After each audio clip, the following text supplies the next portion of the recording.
बिस्मिल्लाहिर्रहमानिर्रहीम। अस्सलाम वालेकुम दोस्तों, आज मैं आपको अर्तुगरुल गाजी सीज़न 5 एपिसोड 30 के बारे में बताऊंगा। शुरू करने से पहले आपसे गुजारिश है कि हमारे चैनल को सब्सक्राइब ज़रूर करिएगा। एपिसोड के शुरू में इमाम साहब को दिखाते हैं। इमाम साहब बिना खौफ के लांचक के सामने से चले जाते हैं।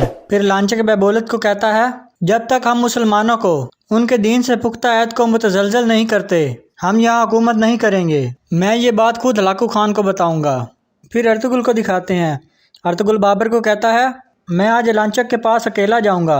नूरगुल कहता है, भाई उन्होंने शायद आपके लिए एक जाल तैयार किया हो। कहता है, मैं वहाँ जाके चीज़ों को देखता हूँ और तुम यहाँ उस्मान का ख्याल रखो। फिर बाबर अर्तुगरुल से पूछता है, हम सगोत को वापस कैसे लेंगे। अर्तुगरुल नक्शा खोलता है और बताता है, हम पहले मशरिकी सरहद को महफूज बनाएंगे और उसके बाद हमारा निशाना मगरिब होगा। उसके बाद हम कुस्तुनतुनिया में कदम बढ़ाएंगे और अपने कदम कुस्तुनतुनिया में जमाएंगे। फिर यूरेनस को दिखाते हैं। यूरेनस सराय में आता है। फिर दिखाते हैं कि अर्तुगरुल भी अकेला सराय में आ जाता है। दरागोस अर्तुगरुल को बताता है कि मंगोलों ने हर जगह एहतियाती तदबीर इख्तियार की है, मंगोल आपको मार देंगे। अर्तुगरुल कहता है, इंसान को उसकी तयशुदा मौत का वक्त महफूज रखता है। फिर अर्तुगरुल सराय के अंदर आ जाता है और संदूक लांचक के सामने पड़े हुए मेज पर रख देता है। जब लांचक वो संदूक खोलता है, फिर अर्तुगरुल अपने दो सिपाहियों से जो मंगोलों के लिबास में होते हैं तलवार लेकर लांचक के गले पे रख लेता है। अर्तुगरुल लांचक को कहता है, मैं पहले ही अपने बेटे को वापस ले आया हूँ और मैंने शिमन पादरी को मार दिया है। लांचक अर्तुगरुल को कहता है, तुम्हें क्या लगता है कि तुम यहाँ से जिंदा निकल जाओगे। अर्तुगरुल कहता है, अगर मैं नहीं निकलूंगा तो तुम भी नहीं निकलोगे। अर्तुगरुल कहता है, मुझे पता है तुम्हारे यहाँ आने की वजह सिर्फ संदूक नहीं है, तुम यहाँ पूरे अनातोलिया से सोना इकट्ठा करने आए हो। लांचक अपने सिपाहियों को कहता है कि अपने हथियार नीचे कर लो। फिर अर्तुगरुल और दरागोस से पूछता है, तुम दोनों में से मेरा सोना किसके पास है। अर्तुगरुल कहता है, ना ही दरागोस के पास है ना ही मेरे पास। अर्तुगरुल कहता है, लेकिन मेरी एक शर्त है, मुझे सगोत और मेरे कबीले की सरदारी चाहिए। लांचक अर्तुगरुल को कहता है, तुम्हें तुम्हारे मरकजी खेमे और कबीले का हक देता हूँ, लेकिन मैं तुम्हें सगोत उस वक्त दूंगा जब तुम मुझे सोना ला के दोगे।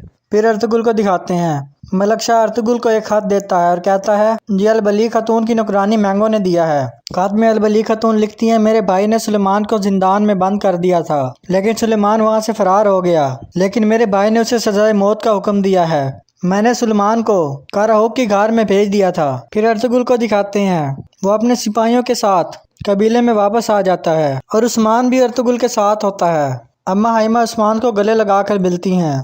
अर्तुगरुल अम्मा हाइमा से पूछता है कि अमरुल्ला कबीले वाले हमारे खेमे के आगे क्या कर रहे हैं। इस पर शहनाज खातून कहती हैं कि बैबोलत ने हमें हमारे ही खेमे से निकाल दिया है। फिर अर्तुगरुल अपने सिपाहियों के साथ खेमे की तरफ बढ़ता है जहाँ यनाल खड़ा हुआ है। यनाल अर्तुगरुल को कहता है, आप मरकजी खेमे में नहीं जा सकते। फिर अर्तुगरुल अचानक ही यनाल के गले पर तलवार रख लेता है। अर्तुगरुल यनाल को कहता है, अगर तुमने थोड़ी सी और बदतमीजी दिखाई तो मैं तुम्हारा सर कलम कर दूंगा, लिहाजा खबरदार रहो। यनाल कहता है, मुझे जो काम दिया गया था मैं सिर्फ अपना काम पूरा कर रहा था। अर्तुगरुल कहता है, लांचक भी मुझे मेरे खेमे से नहीं रोक सकता, अब तुम मेरे कबीले से अपने सिपाहियों को ले जाओ। फिर अर्तुगरुल को खेमे में दिखाते हैं। अर्तुगरुल शहनाज को कहता है कि सुलेमान अब महफूज है। शहनाज खातून कहती है कि मेरा बेटा सुलेमान अब कहाँ है। अर्तुगरुल कहता है, उसकी हिफाजत के लिए अभी सिर्फ मेरा जानना ही काफ़ी है कि वो कहाँ है। फिर अर्तुगरुल को अपने सिपाहियों के साथ खेमे में दिखाते हैं कि मरगन वहाँ आता है और सलाम करता है। फिर जनाल को बैबोलत के साथ दिखाते हैं। जनाल कहता है, अर्तुगरुल ने हमें अपने खेमे से निकाल दिया है। बैबोलत कहता है, अर्तुगरुल ने अपना खेमा लेकर मेरे सरदार आला होने से इनकार किया है, मैं उन्हें अब बर्बाद कर दूंगा।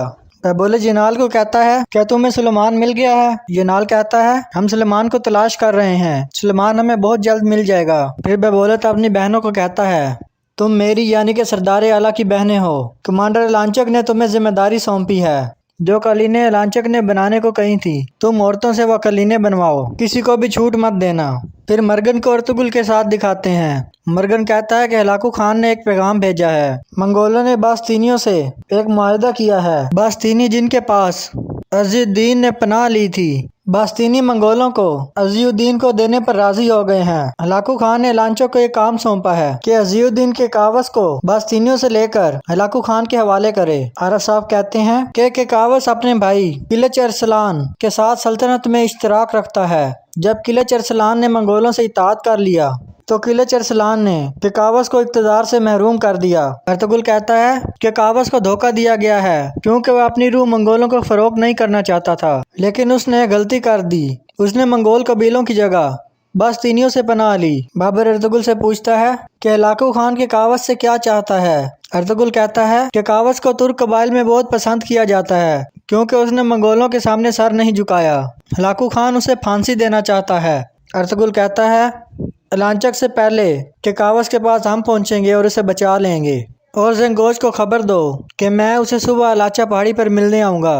फिर लांचक को दिखाते हैं कि एक सिपाही उसके पास हलाकू खान का पैगाम लेके आता है।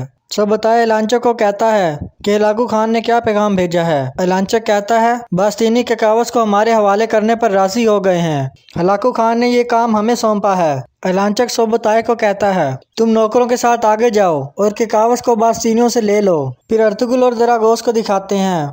दरागोस अर्तुगरुल कहता है आप मुझसे मिलना चाहते थे।